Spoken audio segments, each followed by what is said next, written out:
नमस्कार। समताउदिक कबीरवाणी में मैं डॉक्टर जयंती भाई मकवाणा आपका हार्दिक स्वागत करता हूँ। मित्रों,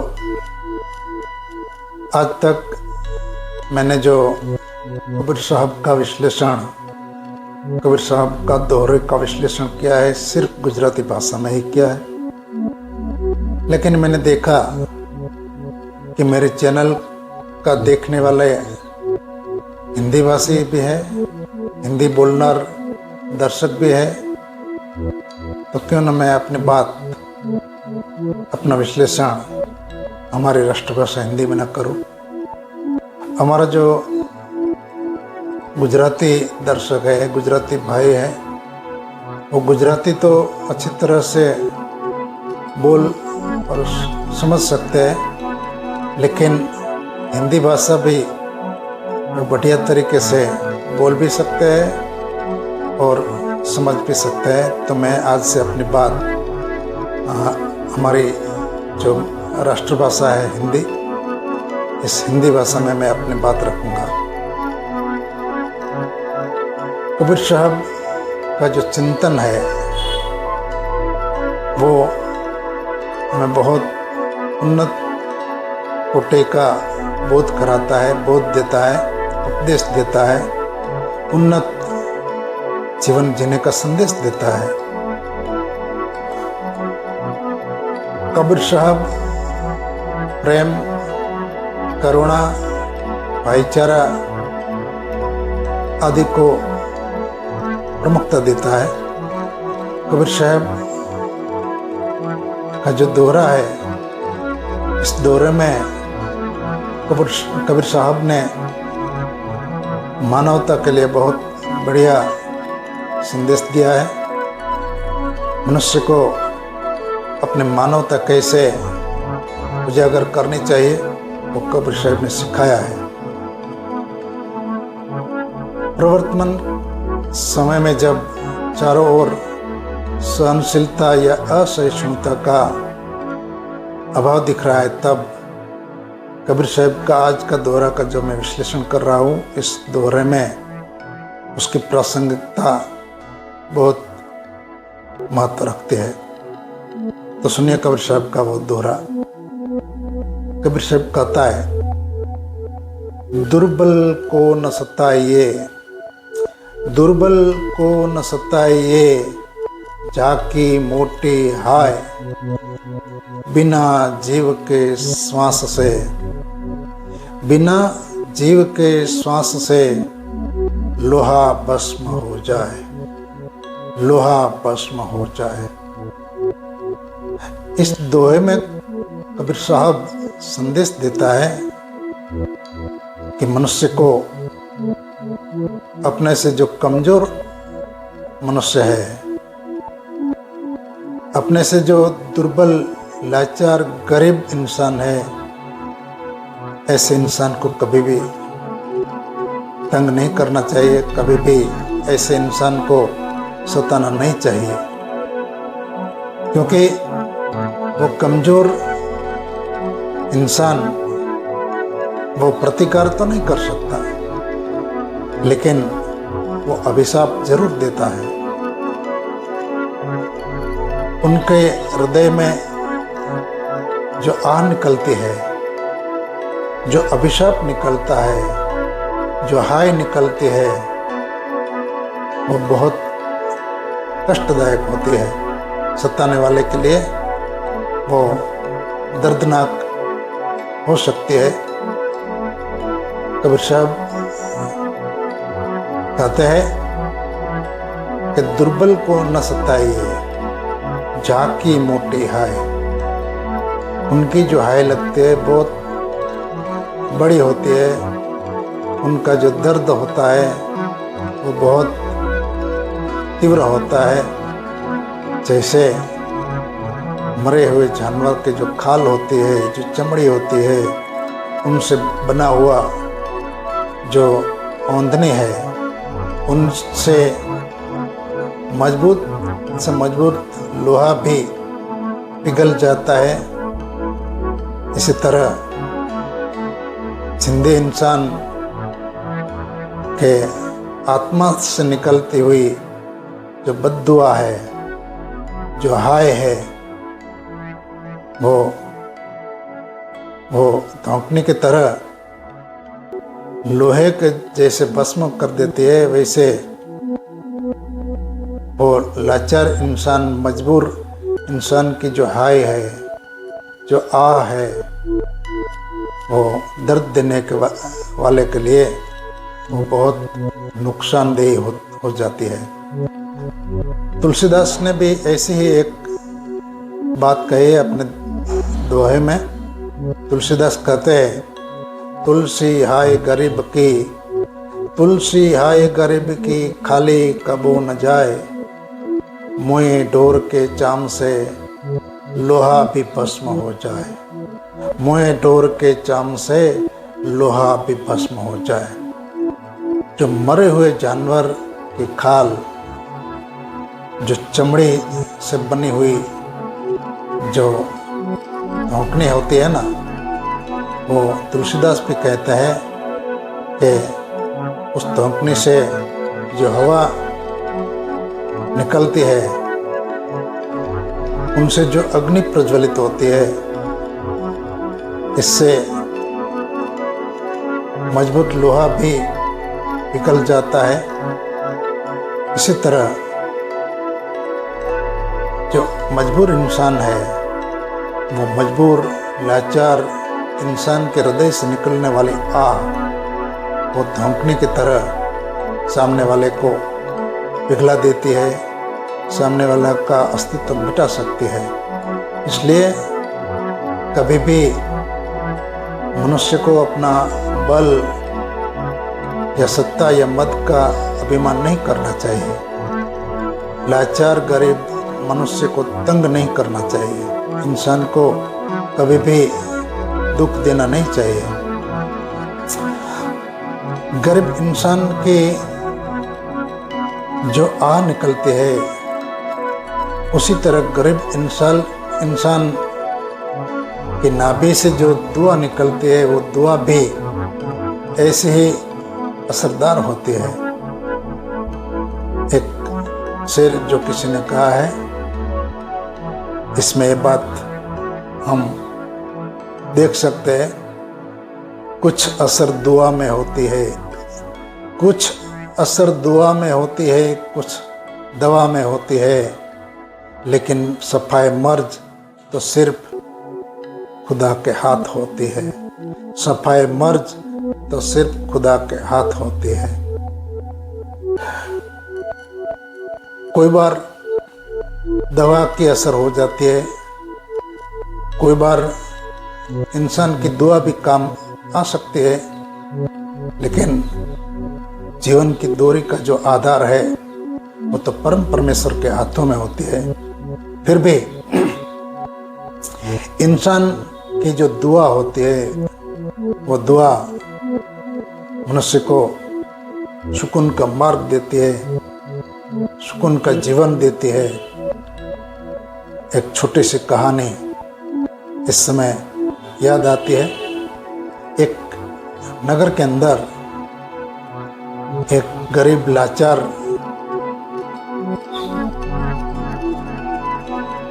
इंसान की पत्नी को प्रसूति होती है, बच्चे को जन्म देती है, लेकिन घर में एक दाना भी खाने के लिए नहीं था। प्रसूता ने अपने पति से कहा कि मुझे बहुत भूख लगी है, तुम जाओ कहीं से खाने का प्रबंध करके आओ। मेरे बच्चा जो मैं कुछ खाऊंगा तो वो भी स्तनपान कर सकेगा, मैं कुछ खाऊंगा तो स्तनपान करा सकती हूँ, तो तुम जाओ और मेरे लिए कुछ खाने का लेके आओ। वो लाचार गरीब इंसान दर दर भटकता है, हर घर पर जाकर वो खाने के लिए अपना हाथ फैलाता है। माँ बाप, मेरी जो प्रसूता है, उसने बच्चे को जन्म दिया है, घर में खाने के लिए कुछ है नहीं, तो माँ बाप कुछ खाने के लिए दो, लेकिन इस इंसान का जो दीदार है वो लाचार, गरीब, भिखारी इंसान की शक्ल देखकर सब ऐसा सोचते हैं कि खाने के लिए झूठ बोल रहा है, भ्रम फैला रहा है। सब अपनी खिड़की है, अपनी अपनी खिड़की बंद कर देता है, खाने के लिए कोई उसे कुछ भी देता नहीं है। लेकिन इस नगर के अंदर एक दयावान सेठ भी रहता है।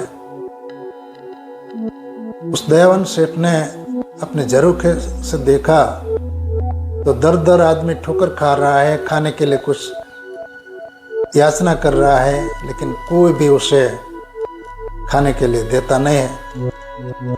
तो सेठ ने सोचा कि हम इस आदमी को कुछ खाने के लिए देते हैं। उसने अपनी पत्नी से कहा कि सुना, कोई एक भिखारी आदमी खाने के लिए यातना कर रहा है, कोई कुछ देता नहीं है। उनकी पत्नी को प्रसूति हुई है, बच्चे को जन्म दिया है, तो कुछ खाने का प्रबंध करो ना। जितना दयालु सेठ था उतनी ही दयावान उनकी पत्नी थी। उनकी पत्नी ने सोचा कि खाने के लिए अगर वो प्रसूता है तो वो प्रसूता के लिए हलवा का प्रबंध करना चाहिए। अपने घर में जो घी है वो उस घी से वो हलवा बनाती है। वो आदमी आता है, सेठ इस आदमी को कहता है कि थोड़ी देर के लिए रुको, तो मैं कुछ खाने का प्रबंध करता हूँ, खाने के लिए देता हूँ। सेठानी जी ने हलवा तैयार किया एक पात्र में। वो हलवा इस गरीब इंसान को, उस भिखारी को दिया। ये भिखारी वो हलवा लेके अपने पत्नी के पास आता है, अपनी पत्नी को वो हलवा खिलाता है। उस प्रसूता ने हलवा खा के अपने मटुके से जो शीतल पेय है, जल है, वो पिया, और शीतल जल वो हलवा खा के पी के उसने डकार के साथ बोला कि जिसने भी मुझे खाने को दिया उसका भला हो। नाभि से उसने आशीर्वाद दिया था, दुआ दी थी। उसकी असर ये हुई कि और जो सेठ दंपति है उनके पास तो सब कुछ सुख था, नौकर चाकर, परिवार में बहुत पति पत्नी, गाड़ी बंगला सब कुछ था। लेकिन अभी उनको संतति की प्राप्ति नहीं हुई थी। उस गरीब औरत ने जो दुआ दी कि तेरा भला हो, इसके कारण ऐसा होता है कि उसी दिन से उस सेठानी को भी अच्छे दिन की शुरुआत होती है। समय आते वो भी एक बच्चे को जन्म देती है। तो वो परिणाम उस दरिद्र स्त्री, प्रसूता स्त्री, उसने जो नाभि से आशीर्वाद दिया था, जो दुआ दी थी, उस दुआ की असर थी। जो दुआ की असर होती है तो बद्दुआ की भी असर हो सकती है। हमारा कर्म का सिद्धांत कहता है कि दूसरों को जब हम दुख देते हैं तब वो जो नकारात्मक ऊर्जा है और जो पाप कर्म है उससे उत्पन्न होता है, क्योंकि उनके फलस्वरूप हम कर्म के फल, पाप कर्म के फल अवश्य भुगतते हैं। और आज का जो मनोविज्ञान है वो भी हमें सिखाता है कि किसी को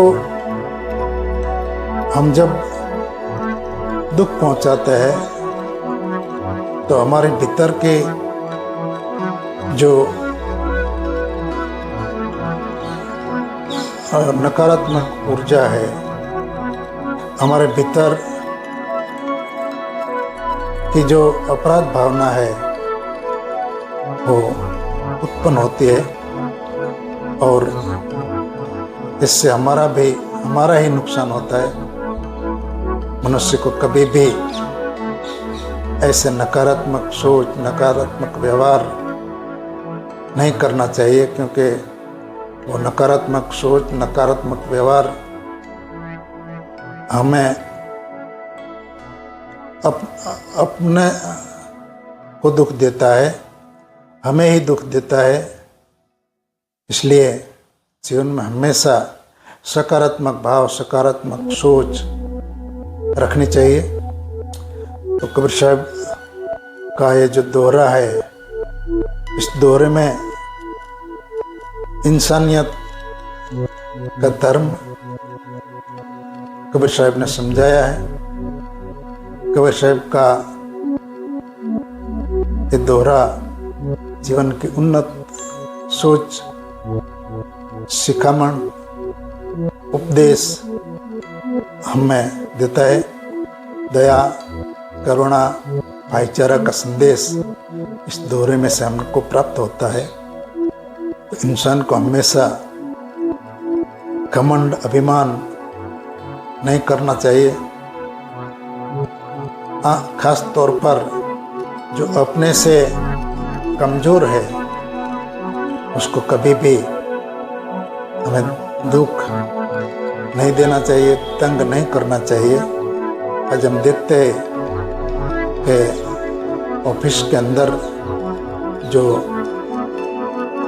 ऊपरी अधिकारी होता है, जो बॉस होता है, वो उनके हाथ के अंदर नीचे काम करने वाली जो व्यक्ति है उसको तंग करता है, परेशान करता है और वो आदमी इसकी वजह से खूब दुखी अंतर मन से होता है। तो हमारा परिवार में भी हमें जो हमारा बुजुर्ग है, हमारा परिवार में कोई लाचार है, कोई दरिद्र है, उनके प्रति भी हमें दया, करुणा, प्रेम, भाईचारा का व्यवहार रखना चाहिए। कबीर साहब का द्वारा इंसान को इंसानियत सिखाता है। अंत में कबीर साहब के दोहरे से हम अपनी बात संपन्न करते हैं। दुर्बल को न सताइए, दुर्बल को न सताइए, जाके मोटी हाय, बिना जीव के श्वास से, बिना जीव के श्वास से लोह भस्म हो जाए, लोह भस्म हो जाए। धन्यवाद।